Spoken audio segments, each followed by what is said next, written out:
श्री राधे राधे। भक्तों, मनुष्य की बुद्धि बहुत छोटी होती है, इसलिए मानव बुद्धि के बाहर कोई चीज दिखलाई पड़े तो सीधा वह ये कहता है पागल हो गए हैं, क्योंकि ईश्वरीय ज्ञान और इंद्रियातीत ज्ञान समझ में नहीं आता है तो मनुष्य पागल सीधा बोल देता है कि ये पागल हो गए हैं। ऐसे ही सुधामणि को देख करके जो लोग नहीं समझ पाते थे तो वो यही कहते थे कि बालिका पगला गई है, क्योंकि कभी कभी सुधामणि छोटे बच्चे की तरह सुबह सुबह कर रो पड़ती और एक अज्ञात अदृश्य व्यक्तित्व को पुकारती। तो कभी कभी वो तालियां बजाते हुए जोर जोर से हंस पड़ती, फिर जमीन पर लौटने लगती या पानी की लहरों को चूमने का प्रयास करती और माँ माँ माँ ऐसे पुकारती। तो फिर भला क्या आश्चर्य है कि सुधामणि की आत्मा से परमात्मा के प्रति उड़ान को लोग पागलपन का लक्षण मानने लग जाएं। कृष्ण भाव के दौरान उनके सानिध्य में जाने वाले भक्तगण भी देवी माँ से तादात्म्य साधने के लिए चल रही सुधामणि की तीव्र साधना को जरा भी नहीं समझ सकते थे। और ये विडंबना की बात है भक्तों कि यद्यपि सुधामणि के परिवार ने ये मान लिया था कि वो पगला गई है, फिर भी उन्होंने कभी उसके कारणों की तलाश करने या उसका इलाज करवाने की आवश्यकता नहीं समझी। और भक्तों, आपको आश्चर्य होगा कि परिवार के ही लोगों ने अपनी ही बच्ची का मजाक उड़ाने और सताने का अपना पुराना रवैया जारी रखा। खासकर उसका बड़ा भाई शुभगन तो बिल्कुल वैसे का वैसा बना रहा। उसके अमानवीय व्यवहार से तंग आकर के आखिरकार सुधामणि ने समुद्र में कूदकर अपने प्राणों का त्याग कर डालने का निश्चय किया और उन्होंने अपने दिव्य माता को पुकारा। तो कहा सुधामणि ने, क्या मैं इतनी दुष्ट लड़की हूं माँ? जन्म देने वाली माँ को नहीं, जगदम्बा को कहा। परिवार वाले आप भी मुझसे इतना क्रूर व्यवहार करते हैं। लोग केवल उन्हीं को प्यार करते हैं जो देखने में सुंदर होते हैं। मुझे इस संसार में शुद्ध प्रेम कहीं पर भी दिखाई नहीं पड़ता माँ। हे प्रिय माँ, क्या तुम अपने भक्तों की संरक्षिका नहीं हो? क्या मैं तुम्हारी बच्ची नहीं हूं? क्या तुमने भी मुझे छोड़ दिया? और ये ऐसा ही है तो भला इस शरीर की क्या जरूरत है? ये तो मेरे और दूसरों के लिए बोझ बना हुआ है। अपनी बच्ची को स्वीकार कर लो। फिर बोली जोर से, ओ सागर माता। और बड़े दृढ़ निश्चय के साथ सुधामणि सागर की ओर दौड़ पड़ी। वहां पहुंच करके वो समुद्र में कूदने ही वाली थी कि विशाल सागर के रूप में उसे साक्षात देवी माँ ही दिखाई पड़ने लगी। सुधामणि सचेत रहने में असमर्थ होकर के वहीं समुद्र की रेत पर गिर करके अचेत हो गई और पड़ी हुई अचेत। सुधामणि का मौसेरा भाई हर्षन उसका हितैषी और भक्त था। जब सुधामणि आखिरी प्रार्थना कर इडमनेल घर से चली थी तो हर्षन ने उसकी प्रार्थना को सुना था। उसने पता नहीं कैसे सुधामणि के इरादों को भांप लिया और वो बड़ी तेजी से उसके पीछे पीछे भागा हुआ चला और सागर तट पर उसे अचेत पड़ा देख करके पहले तो उसने ईश्वर के प्रति कृतज्ञता प्रकट की कि बालिका भी जीवित थी, और फिर बड़े आदर भाव से उठा करके इडमनेल ले आया। गांव वाले जो थे उनको सुधामणि की हालत पर बड़ी सहानुभूति थी। यद्यपि उनमें से भी कई लोग उसे पागल ही समझते थे। वे एक दूसरे से कहते, देखो तो कैसी करुण परिस्थिति है, बेचारी लड़की, उसकी देखभाल करने वाला कोई नहीं है। यहाँ तक कि उसके माँ बाप ने भी उसे छोड़ दिया है। जब वो स्वस्थ और ठीक ठाक थी तब तो उसने दिन रात घर वालों के लिए मेहनत की, लेकिन अब उसकी देखभाल करने की उन्हें कोई फिक्र नहीं। क्या वो उनकी बेटी नहीं है? पड़ोस में रहने वाली कुछ महिलाओं ने बड़े स्नेह से उसकी देखभाल और सेवा करनी शुरू कर दी। उनके मन में इस असामान्य मछुआरिन कन्या के प्रति उसके बचपन से बड़ी गहन सराहना थी, भाव था। वे महिलाएं अब सुधामणि के कृष्ण भाव की भक्त हो गई थी और उस कालावधि में उससे प्रसारित होती आध्यात्मिक दीप्ति और सर्वव्यापी प्रेम की प्रशंसिका थी। पता नहीं कैसे उन्हें सुधामणि के उच्च ब्रह्मानंदमय स्थिति का ज्ञान था।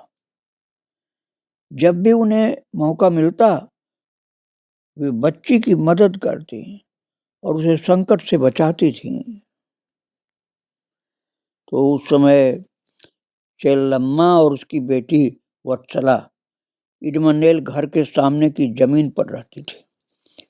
वत्सला सुधामणि को अपनी घनिष्ठ सहेली मानती थी और उस बालिका के प्रति उसके मन में असीम स्नेह था।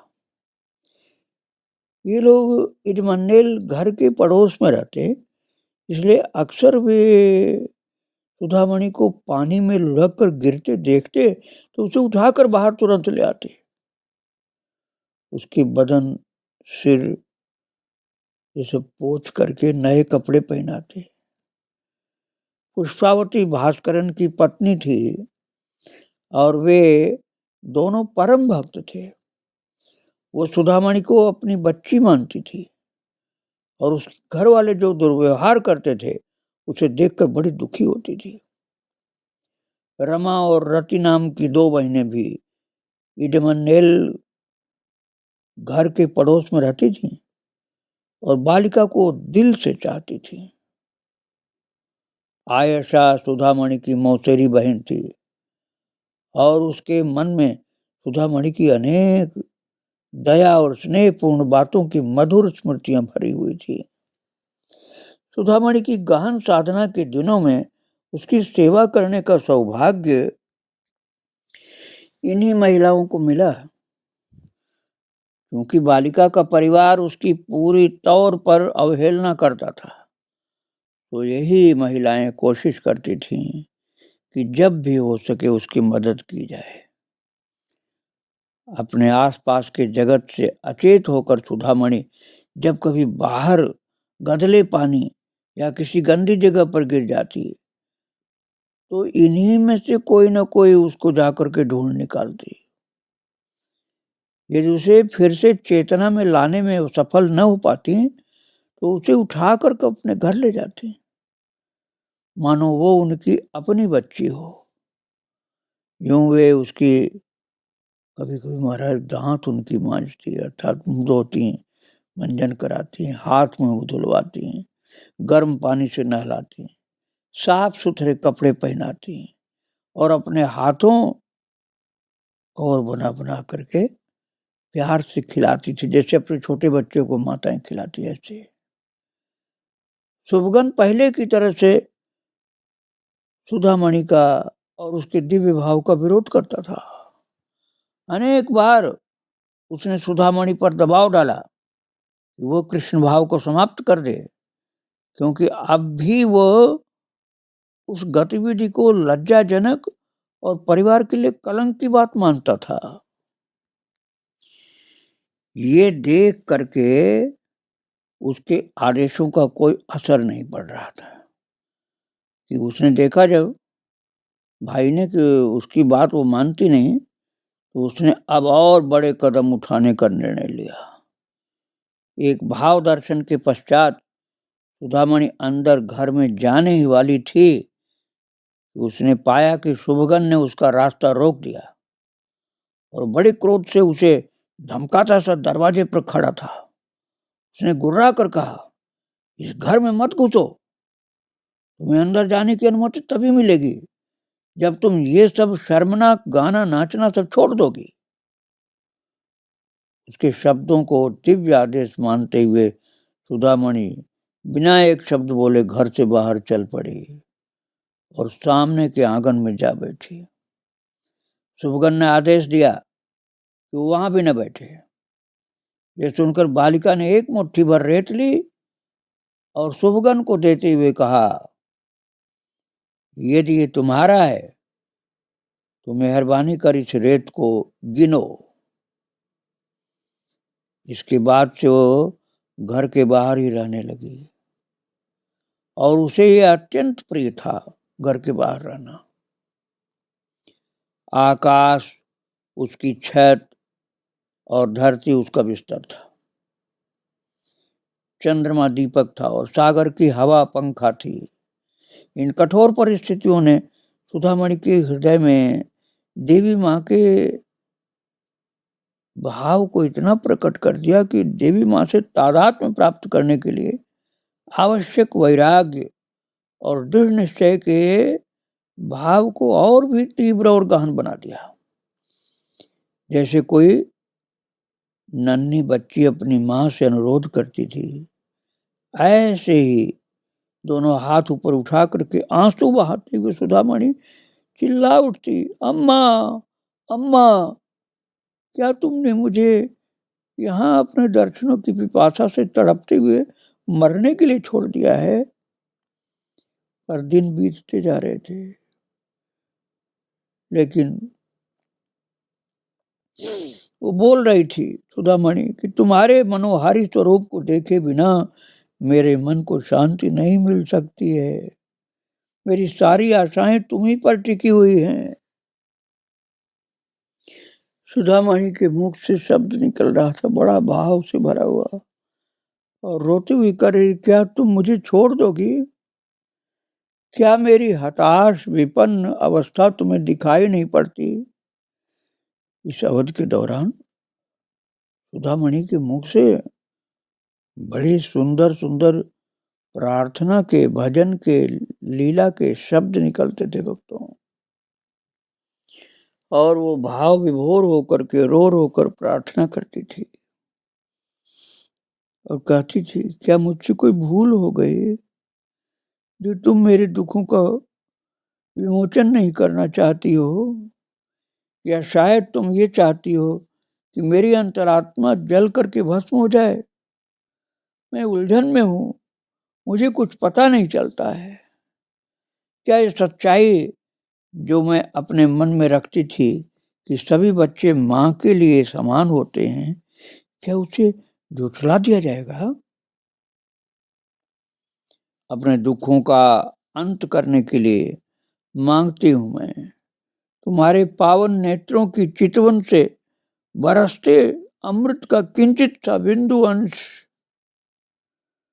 तुम्हारे चरणों पर गिर पड़ूंगी मैं, जिससे तुम्हारे मनोहर शोभायमान मुखमंडल को निहार सकूं और जीवन को सार्थक बनाने का बस यही एक वरदान मांग सकूं। हे मां, मेरे जीवन की तृप्ति के लिए मेरे शुष्क जलते मानस को अपनी ममता की एक बूंद दे दो। हाय भला इस झुलसी लता को खाद के रूप में और ज्यादा जलती हुई अग्नि क्यों उड़ेलती हो तुम? और रोते बिलखते कितने कितने तप्त अश्रु अर्पित किए हैं तुम्हारे सम्मुख मैंने। क्या तुम मेरे हृदय की धड़कन को और दबी आह के रूप में पीड़ा को नहीं सुन पाती हो? कठोर तपस्या के कारण से सुधामणि का शरीर अत्यंत तप्त और उष्ण हो जाता था। ऐसा लगता था मानो वो जलते हुए अंगारों के बीच खड़ी है। उष्णता इतनी असहनीय हो जाती थी उसके लिए कि अपने शरीर पर वस्त्र पहने रखना कठिन हो जाता था। जलन से छुटकारा पाने के लिए बालिका अष्ट जल की कीचड़ भरी रेत में लौटने लग जाती थी। कभी कभी तो वो घंटों पानी में डूबी गहरी समाधि में दिखाई पड़ती थी। सुधामणि के बच्चे, जो बच्चे लोग आते थे ना सुधामणि के आसपास, उन बच्चों के अंदर सुधामणि को जो घेरे हुए बच्चे होते थे, वो बच्चे जो बड़े निष्ठावान सच्चे,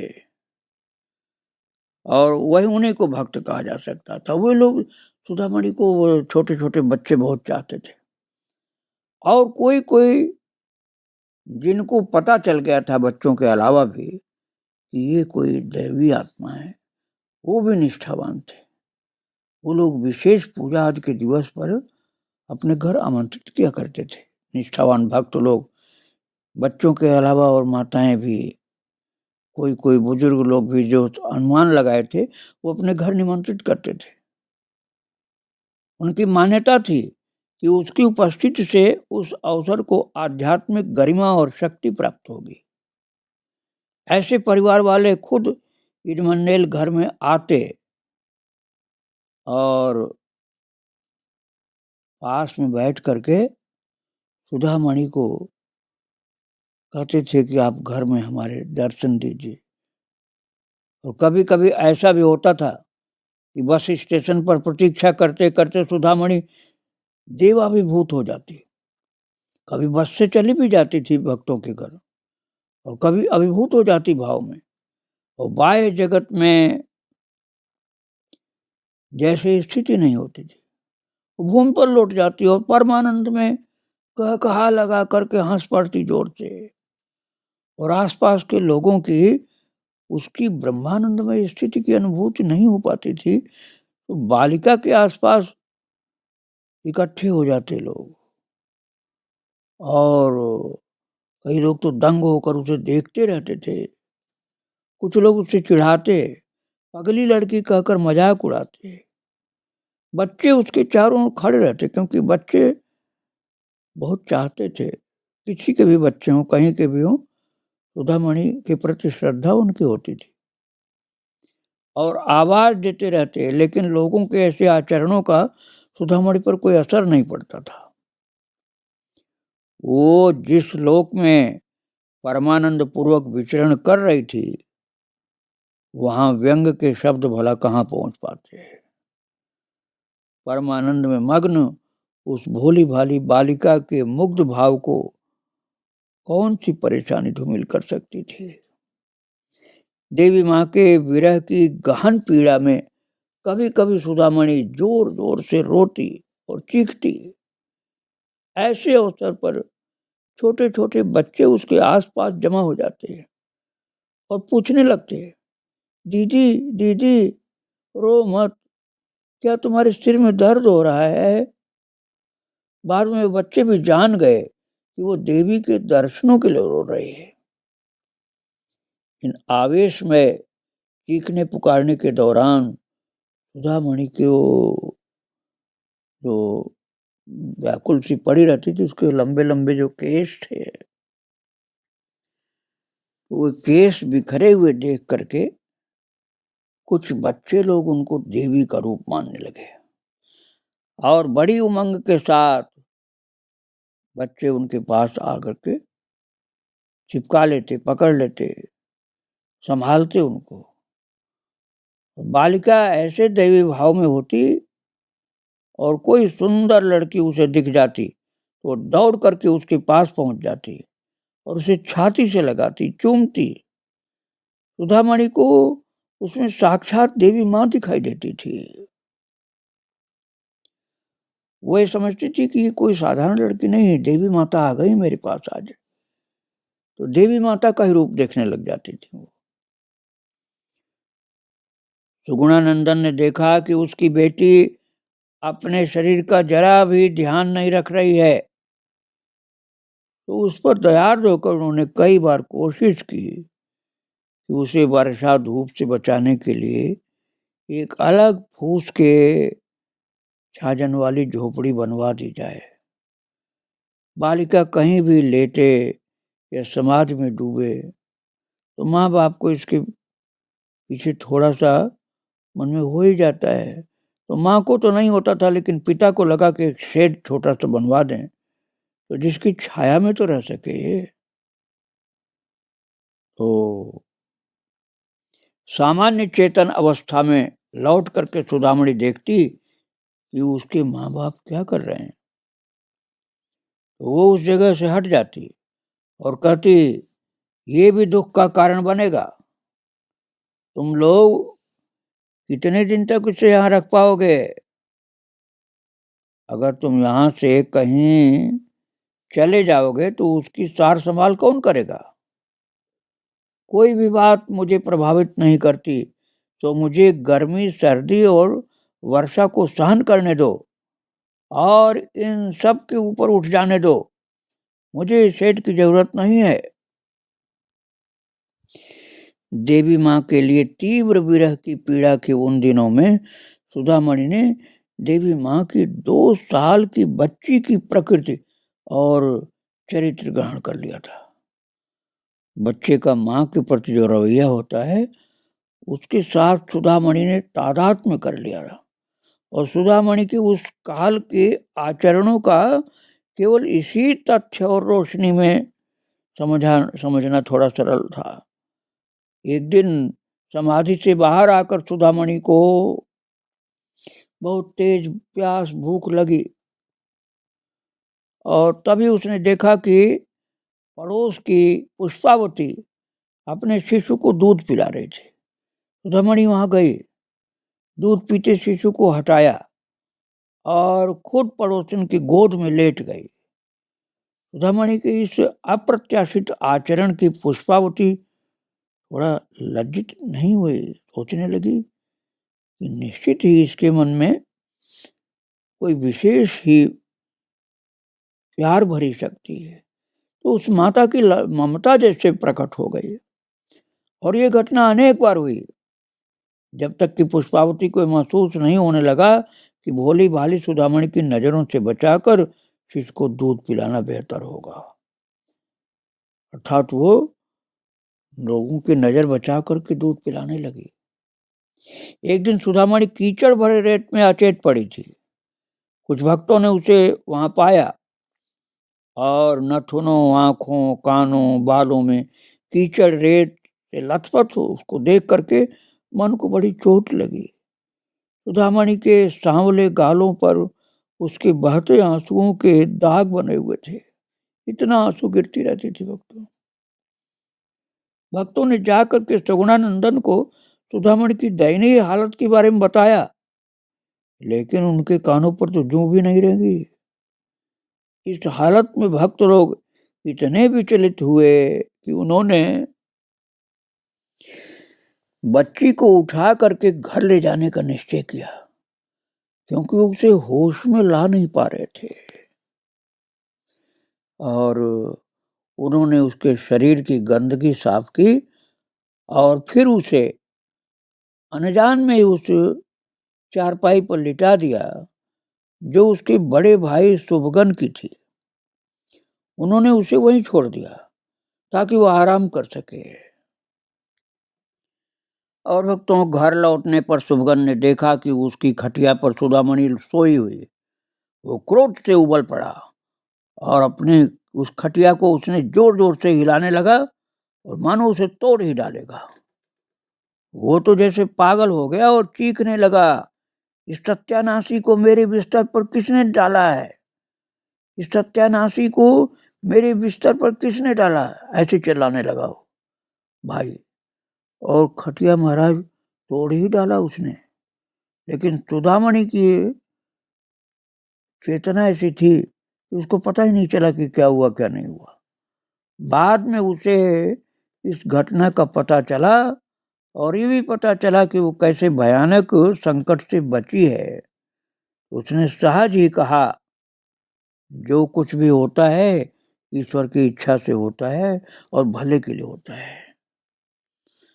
और भक्तों, अगले ही दर्शन के दौरान ये सभी देख करके चकित हो गए कि एक भक्त ने जो बढ़ई था और जिसे पिछले दिन की घटना की कोई जानकारी नहीं दी गई थी, सुधामणि के लिए एक अलग सुंदर सी पलंग, मेज और कुर्सी बनाकर उपहार के तौर पर ले आया। बिना पैसे के उसने सुधामणि को उस बढ़ई ने सब भेंट किया बड़े भाव से। और उस बढ़ई भक्त से पूछा गया तो उसने बताया कि उसने एक स्वप्न देखा जिसमें कृष्ण ने उसे आदेश दिया था कि वो ये सारी चीजें ला करके सुधामणि को अर्पित करे। अब आप विचार करिए वो बढ़ई कितना भक्त होगा कि भगवान ने स्वप्न में दर्शन दिया और सुधामणि की सेवा के लिए ये सब आदेश कर दिया। और इस प्रकार से उस बढ़ई की दिव्य अंतरात्मा भगवान के और भगवान की महान भक्त सुधामणि की सेवा में लग गई। भक्तों, माता के चरित्र को आगे मैं फिर सुनाऊंगा। आज उनको प्रणाम करके यहीं विराम दे रहा हूँ। श्री राधे राधे, जय श्री राधे राधे।